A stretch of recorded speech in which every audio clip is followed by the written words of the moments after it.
Swayam Prabha. Digital India. Educated India.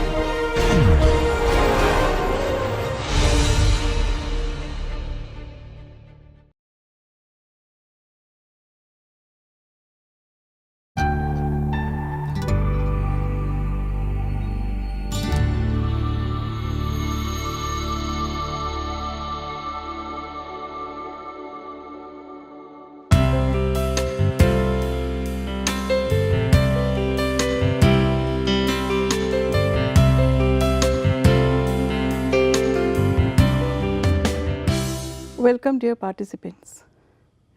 In this module we are going to discuss the beginning of the queer studies and then we would link the representation of gender with media theories. In our previous discussions we have seen how the feminist studies have developed with the help of the postmodernist philosophies into a discussion of indeterminacies of gender. This gave rise not only to the masculinity studies, but also it developed the queer studies as an independent part of study.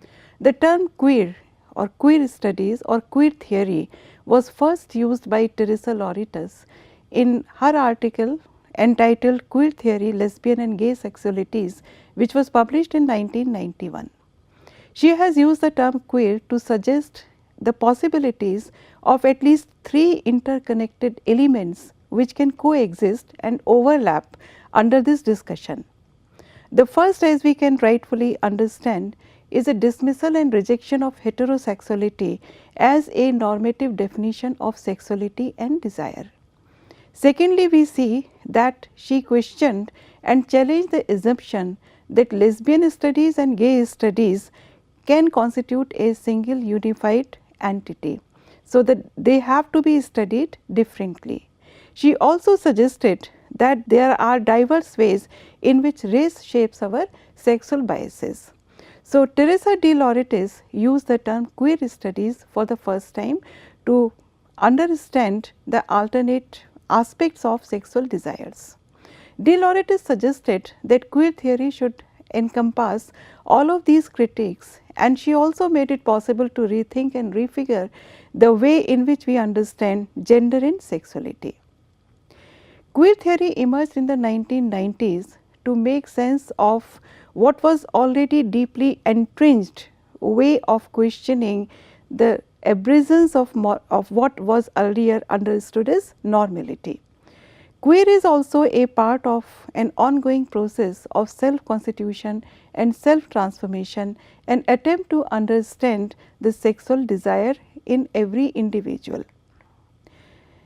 The queer is very difficult to determine and define in a very stratified way. Here I would like to quote from Catherine Watson, and I quote, "Queer theory is characterized by a variety of methods of interrogating desire and its relationship to identity." So, we find that for the first time the queer theory has started to talk about the desire in a very strong and underlined manner. Prior to that, we have seen that the sexual theories and the feminist theories or the masculinity theories focused on the cultural constitution of an individual sexuality. However, we find that their understandings were by and large limited to the binaries, the refusal of the binaries, the way the culture and society and other radical forces including religion or morality definitions or the state laws etc. define and determine the sexualities. But for the first time we find that in a systematic manner the issue of sexual desire was foregrounded by the queer theory. So, Catherine Watson has suggested and underscored this aspect that the queer theory is a method of interrogating desire. She further says, it has unsurprisingly emerged against a complex backdrop of critical theory in action, using post-structuralist techniques of deconstruction to reveal the historical constitution of the sexual subject. So, we find that using the postmodernist techniques, the same techniques which had been used by the post-feminists and also the masculinity theories by and large, the queer theorists also try to destabilize the categories of sex, gender and sexuality which otherwise were treated as natural, taken for granted. They were treated as stable and constructed as natural categories. So, we find that the queer theory has started to question them once again from the perspective of sexual desire. They have also talked of challenging the binary terms, and you would find that the binaries of homo and heterosexuality, the understandings of desire in terms of gay, lesbian, male, female, masculine and feminine are being restructured by the queer theorists. So, in general we can say that the queer theorists have started to challenge the structural inequalities which exist in the socio-cultural as well as political realms of contemporary world. Queer theory has been influenced, as we have already seen, by the psychoanalytic and post-structuralist ideas of identity, sexuality and the role of the symbolic order in the creation of subjectivity.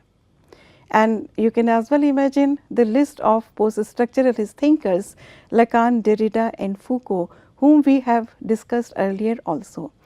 Lacan's idea of the creation of identity through the encounter with the symbolic order, as well as Derrida's challenge to the binary oppositions which we have discussed in detail, Foucault's significant framework, for example, his ideas that how institutional knowledge processes the individuality of a person. So, these theories collectively are credited with emphasizing how identity is constituted and is dependent on the signification of language, and that identity or desire is not essentialist, stable or coherent. So, we find that by the time it was 70s and 80s, the gay and lesbian theorists had already engaged with the question of sexuality via the essentialist versus constructionist debate, and they had also attempted to combat the culture of homophobia. In fact, it is around the 1970s that the histories of sexualities and expressions of homosexuality in literature, art and culture started to focus on the critical scene. I would particularly like to refer to 1970s movie and TV serials which were prepared on the life of J. Edgar Hoover, the first director of the FBI. It was said that he had homosexual desires, and these movies and TV serials which were filmed and released in 1970s accepted that.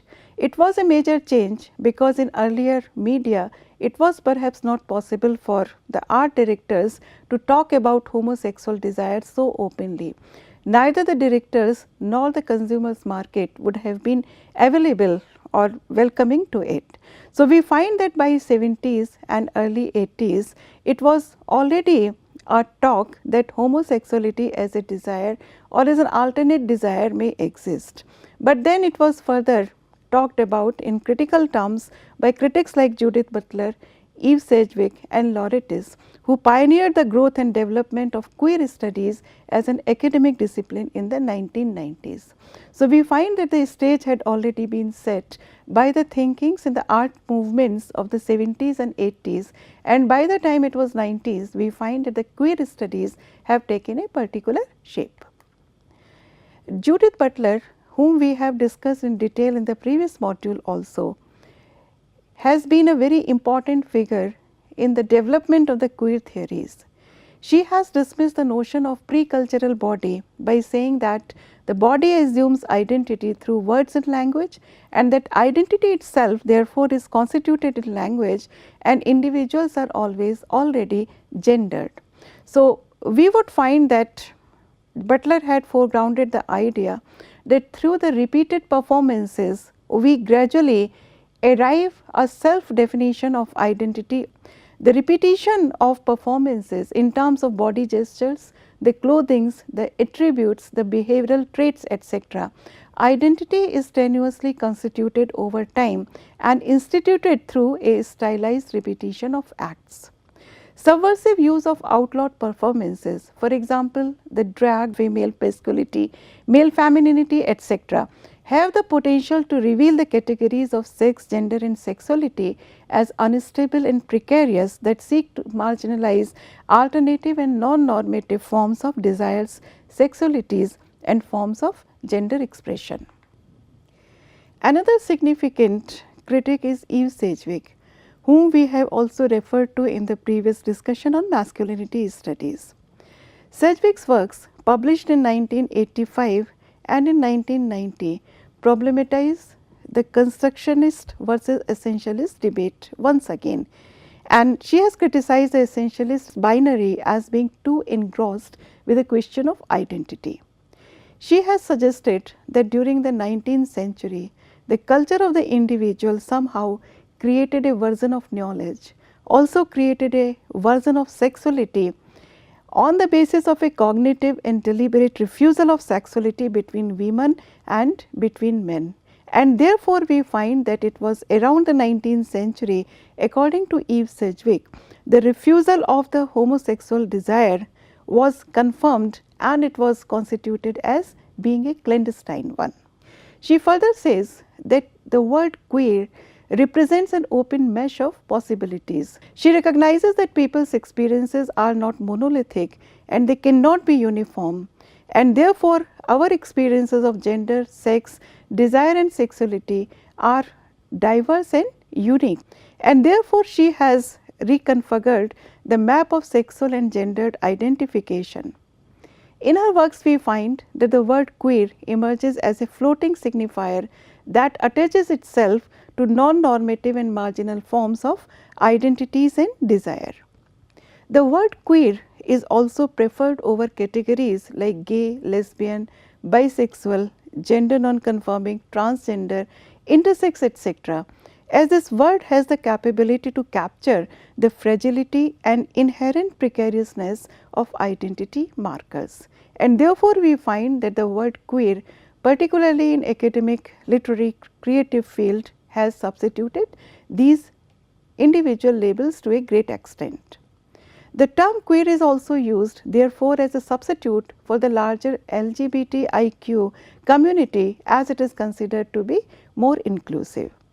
Queer is a marker of provisionality, indeterminacy and positionality that contests the vocabulary of categorical thinking to suggest the ways in which queer is always in the process of becoming or negotiation. It is not fixed. So, the dynamic aspect of queerness has been privileged over titular expansions of the LGBTIQ community to complicate the very impulse of traditional identity politics. The queer theories are also criticized because many thinkers believe that this is rather an elitist approach and it ignores the theory-praxis interface. They also accuse the queer of being apolitical and anti-empirical. One of the major critics of queer theories is Kirsch, who has repeatedly talked against the queer theory, and I quote from him. He has said that the queer theory is apathy encouraging and agency deflating in that it disengages the energetic level of alliance and interpersonal relations only to refocus efforts on the reductionist reconstruction of text interpreted only for personal use. So, here we find that this theorist is talking how it is for a personal use only that the text is being deconstructed. He also accuses the queer of commodification of sexuality and also criticizes for its role in supporting mass consumering and capitalism. So, we find that the queer theory, though is a theory which is very much talked about, a very essential part of our personality and identity, still is being criticized by certain people. So, we find that the concept of feminism, which started as a political movement for socio-political equality, has gained momentum and has also developed and become more inclusive. In my opinion, it is feminism which has flowered further to incorporate the differences of gender, to incorporate the masculinities and the queer studies, because the basic focus of feminism had been equality for different genders, and it is only that the debate has been further enhanced to encompass the masculinities as well as the queer identities, so that the hegemonic masculinities does not retain its supremacy as far as our own identity formation is concerned. However, we think that the media representations of gender have continued to produce the binary in order to become more catchy. And in the rest of the module, we are going to discuss how the representation of gender and women takes place in the media. It is only towards the end of the 20th century that we find that the consumerists approach have grown. The capitalist market forces are becoming more and more strong in our world. And here I quote from Camille Paglia, who says that turning people into sex objects is one of the specialities of our species. Her idea is very clear that people have been turned into sex objects for their marketability. Media has also become very different with the advent of the technology. So, we find that the print media has given place to the online media so quickly that it is very difficult to understand and fully grasp its impact on the psyche of the people. However, the basic task of media is to represent reality, or as reality is perceived by the media makers, and therefore we find that media covertly has constructed images of masculinity and femininity to enhance the stereotypes, because the production of stereotypes is directly linked to market forces, as we will see in the rest of the discussions. Representation in popular media has become more and more sexualized over the last 40 years, and there are several forces which are linked with this phenomena. For example, the growth of consumerist capitalist, the growth of technology, the fact that media has become more and more immediate, and then it has also become more approachable by the masses. So, all these facts together have significantly added to the growth and power of media. And then the sellability of media is also linked with the fact that more and more people are able to consume material provided by the media, and therefore we find that the representation in popular media has become steadily more and more sexualized. Highly sexualized and provocative images of women imply that they are in positions of inferiority and low social power. The representation of women, as all of us see around us, is based on the erotic body postures normally. Wherever men and women are depicted together in the media footages, we find that the master-servant relationship between man and women is also obliquely and sometimes very directly encouraged, not only by the popular media, but also by those media houses which cater specifically to the needs of women. For example, women products, women magazines, etc. So, we find that in media, particularly in different TV serials, in movies, in magazines, in online magazines, in advertisements, etc., images of bodies of men and women and even of children are becoming highly sexualized. Primarily, they begin with the objectification of a woman's figure, presenting it as a passive object. They also present images of hegemonic and protest masculinities, somehow to justify the prevalence of these type of masculinities. So, we find that media upholds social stereotypes of gender to continue binary. Instead of establishing equality or instead of challenging the binary, we find that even now, even in today's world, more or less the media is promoting the binaries. It also may create unhealthy social relationships and attitudes, because media in today's world has a significant power and grip over the imagination of the people. We construct the media, but in a way media also constructs our psyche and imagination in today's world. It also enhances physical violence, as bodies are treated as sexual objects and not as human beings.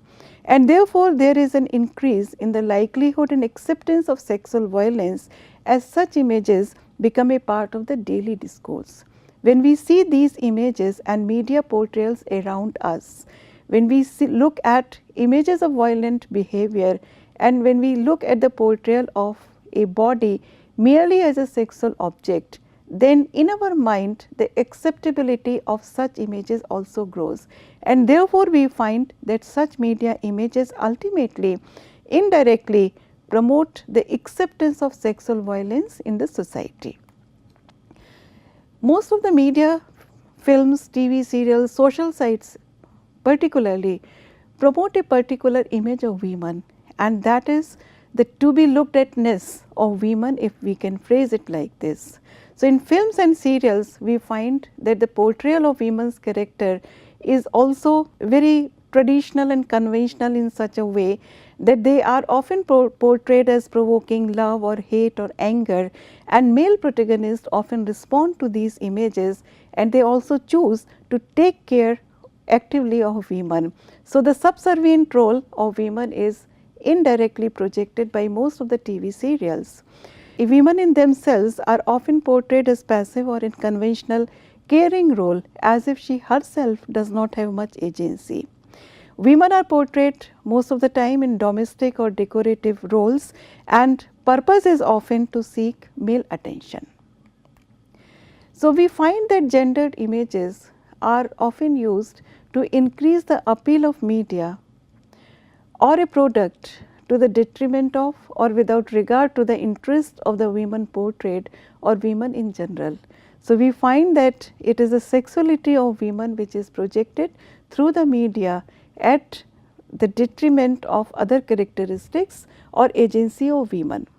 So, if media images communicate that sexual exploitation is neither serious nor harmful, the environment is already being set for sexual exploitation to be viewed as trivial and acceptable. So, such media portrayals promote the acceptance of sexual exploitation and sexual violence as being somehow more and more acceptable among the people. And as long as there are media producers who continue find that the degradation of women is either humorous or it is something which is a very non-serious issue, and there are media outlets who will air this type of a derogatory content, the impact and seriousness of sexual exploitation will continue to be understated and not meaningfully addressed in our society. We can look at certain images, how toxic and protest masculinity in films is being promoted. I have taken up only certain examples which are supposed to be very popular, and in all these examples we find that the toxic and protest masculinity is being paraded as something which is more and more acceptable. In these pictorial representations we find that women are absent. It is only the male who has been depicted over here. In these pictorial representations, we would find that the woman's figure is present only in one pictorial image. In this promotional material for taxi driver, we find that the figure of the woman is presented in the background, but the agency belongs to the man. So, we would find that the subservience of women is promoted not only because their body is presented normally as a sexual object, primarily as a sexual object, but also because whenever they are shown in relationship with men in pictorial images, they are always depicted as not possessing agency or being comfortable with the agentic roles of men. So, we would find that it is not only their projection in isolation, but their projection with men, which is also derogatory often with them. Another aspect related with the representation of women and other gender aspects is related with the type of dresses which are to be coveted, the size particularly in the context of women, and different types of marketed products. So, in both primetime TV and family films, women are highly likely to be depicted as thin and scantily clad. So, we would find that they are always presented as a product which has to be decorated and paraded for consumption. It has also become very difficult to keep up with the ideal feminine figure, or for that matter the ideal masculine figure. So, you would find that nowadays most of the youngsters, men as well as women, strive for the virtually unattainable perfect body. Women are viewed and men are also viewed as bodies, and it has become a new way to make money. For example, this overemphasis on size 0 figure or the six-pack abs in advertisements has also promoted different type of surgeries to enhance the body parts or to the slimming surgeries. It has also opened a new market for the gyms, and new beauty myths are also being created. So, we would find that in advertisements as well as in the products of the clothing industry, a particular type of size, for example size 0, or a particular type of a figure, for example the six-pack ab figure of men, is also being paraded and promoted. It also comes into a lot of criticism, but we would find that more or less the media is dominated by the portrayal of these images. Sometimes a follow-up attempt of these almost unattainable ideals result into physical difficulties. For example, anorexia nervosa is a socially transmitted disease, and exposure to skinny models may be a contributing factor to it. So, you would find that the presence of women as far as their association with meaningful roles in media is concerned is continually declining. It is not only the presentation of the figure of women which is derogatory, but at the same time we would find that the media coverage of women and women's issues is also derogatory. Women's professionals and athletes continue to be underrepresented in news coverage and are often stereotypically portrayed when they are included. Women athletes are also relatively ignored by the media. Margaret Duncan and Michael Messner have studied sports coverage on 3 network affiliates in Los Angeles. They report that only 9% of airtime was devoted to women's sports, in contrast to the 88% devoted to male athletes. Duncan also notes that commentators use different language when they talk about male and female athletes. She has also pointed out that the majority of the commentators with the sports activities are men. So, when they describe men, male athletes, they are normally described as being big, strong, brilliant, gutsy or aggressive, and women are often referred to as weary, fatigued, frustrated, panicked, vulnerable, choking, etc. Commentators are also twice as likely to call men by their last name only and 3 times as likely to call women by their first names only. And here I would like to refer to 2 very famous tennis players, Serena Williams and Roger Federer. So, whenever Serena Williams is referred to by the commentators, she is always introduced by her first name. On the other hand, whenever Roger Federer is referred to, he is always referred to as Federer and not Roger. So, you would find that the use of the first name in the context of women somehow links them with the image of children, whereas the adult male players are given a position of authority. So, you would find that it is not only the portrayal of an image of a man or a woman which initially gives a particular message to the society, but the media presentation of relationships and the use of language by live media can also promote those gender images which are not very helpful. So, you would find that these differences also draw our attention to how media presents men and women player differently. The same is the issue with politics. Women who have dominant roles in media are often presented as being somehow inferior.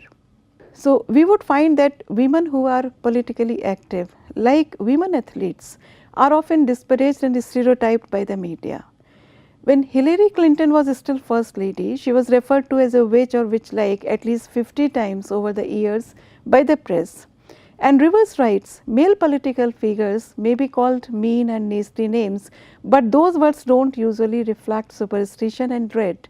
And the question is asked, did the press ever call President Carter, Reagan, Bush or Clinton as warlocks or vampires for that matter?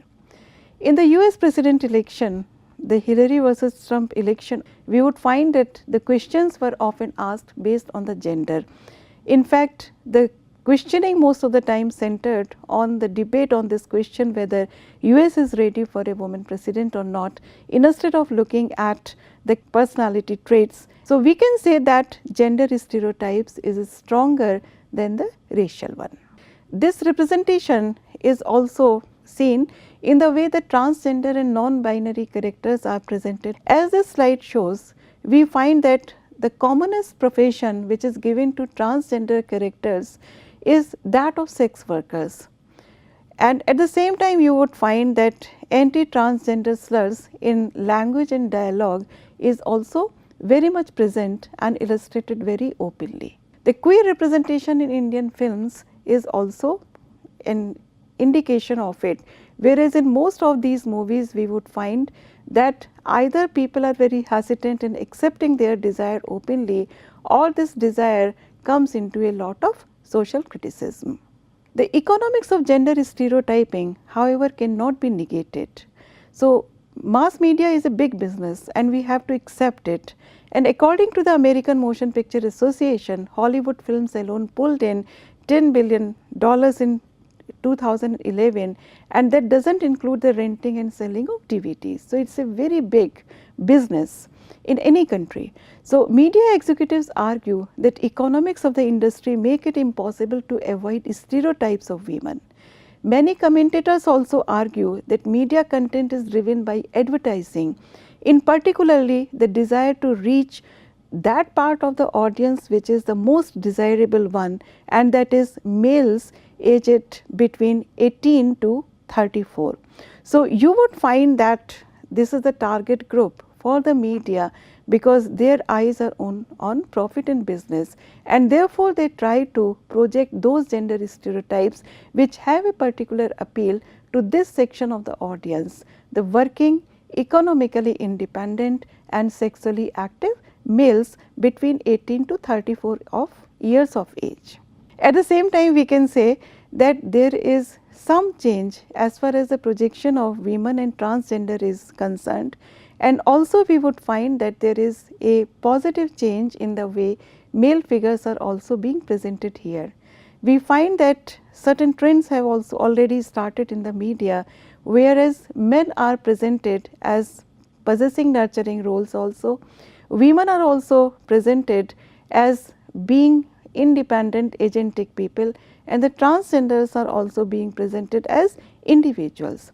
However, we would find that there is a tendency to portray women in such agentic roles in such a manner that they are shown as alone, independent and capable people. However, a woman with a family or a long term relationship is hardly ever shown as having a progressive agency.